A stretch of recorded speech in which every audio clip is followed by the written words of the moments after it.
Goeiemôre julle, awesome seënjag. Ek hoop jy het lekker geslaap. Ons begin vanoggend by Spreuke 25. Die opskrif sê: Ander spreuke van Salomo, versamel onder Hiskia. Nou wie is Hiskia? Hy was koning na Salomo, so 216 jaar na Salomo.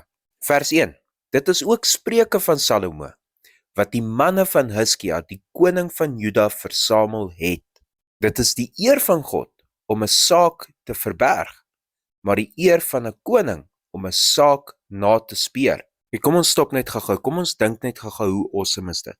216 jaar na Salomo is daar 'n koning. Sy naam is Hiskia. Na 'n klomp slegte konings is hy besig om herstel te bring in die huis van God en in die nasie.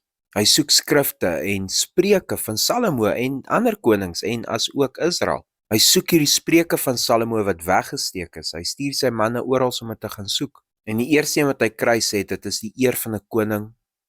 Dit is die eer van God om 'n saak te verberg, maar die eer van 'n koning om 'n saak na te speur.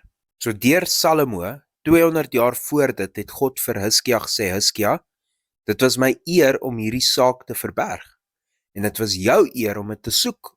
Hoe awesome is dit? Ons het gister gehoor in Lukas 8 hoe koning Jesus vir sy disippels sê, dat daar is baie verborgenhede in die koninkryk. En hoor wat noem Petrus ons in 1 Petrus 2 vers 9. Hy sê, maar julle, dis die kinders van God, is 'n uitverkore geslag, 'n koninklike priesterdom, 'n heilige volk, 'n volk as eiendom verkry, om te verkondig die deugde van hom, wat julle uit die duisternis geroep het, tot sy wonderbare lig. So julle is 'n wat? 'n koninklike priesterdom. En hoekom is ons gekies? Om te verkondig die deugde van hom, wat ons uit die duisternis geroep het, tot sy wonderbare lig. So Spreuke 25 vers 2 sê, dit is die eer van God om 'n saak te verberg, maar die eer van konings of koninklike priesterdomme om die saak na te speur. Okay, stop. Kom ons hoor eers wat sê 1 Korintiërs 2. Paulus kom eers en hy sê dat sy wysheid, sy verkondiging van Jesus nie met fancy woorde was nie, okay? Hy sê hy het dit so gedoen sodat hulle net Jesus kon ken. En nou begin ons by vers 4. Hy sê, en my rede en my prediking was nie in oorredende woorde van menslike wysheid nie, maar in die betoning van gees en krag. Nou sê hy, sodat julle geloof nie in wysheid van mense sou bestaan nie, maar in die krag van God. In vers 7 sê hy, maar ons spreek die wysheid van God, wat bestaan in verborgenheid. Daar is daai woord weer, mysteries, En nou sê hy, in verborgenheid wat bedek was, en wat God van ewigheid af voorbeskik het, tot ons heerlikheid. Nou sê hy vir ons, waar was dit in verberg? Hy sê, wat niemand van die heersers van hierdie wêreld geken het nie, want as hulle dit geken het, sou hulle die Here van die heerlikheid nie gekruisig het nie. Ons weet hy praat van die geestelike riem, Hy praat van Satan, want as Satan geweet het wat die kruisiging gaan doen, sou hy nie toegelaat het dat Jesus gekruisig geword het nie.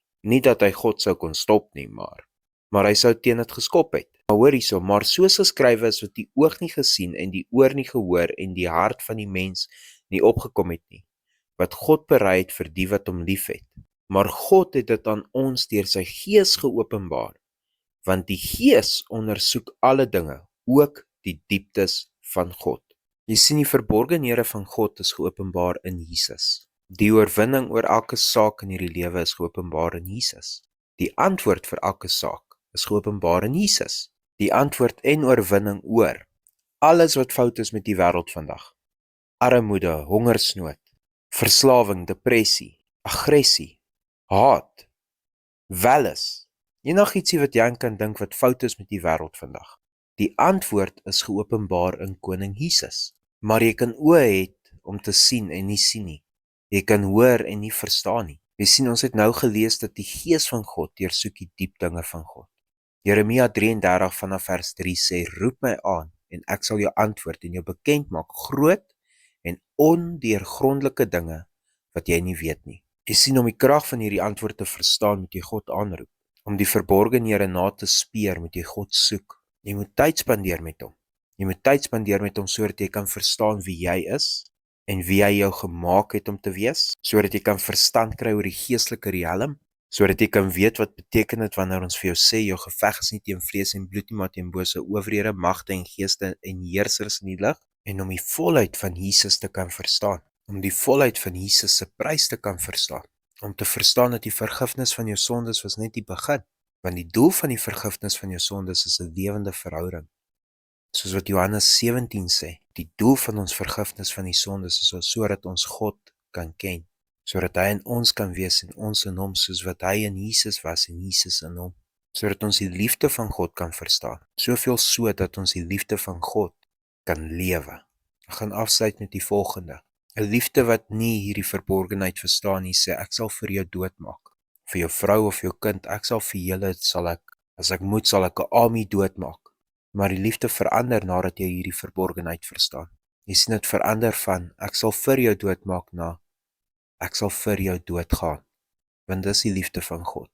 Gaan dink bietjie daaroor. Bless julle. Lekker dag.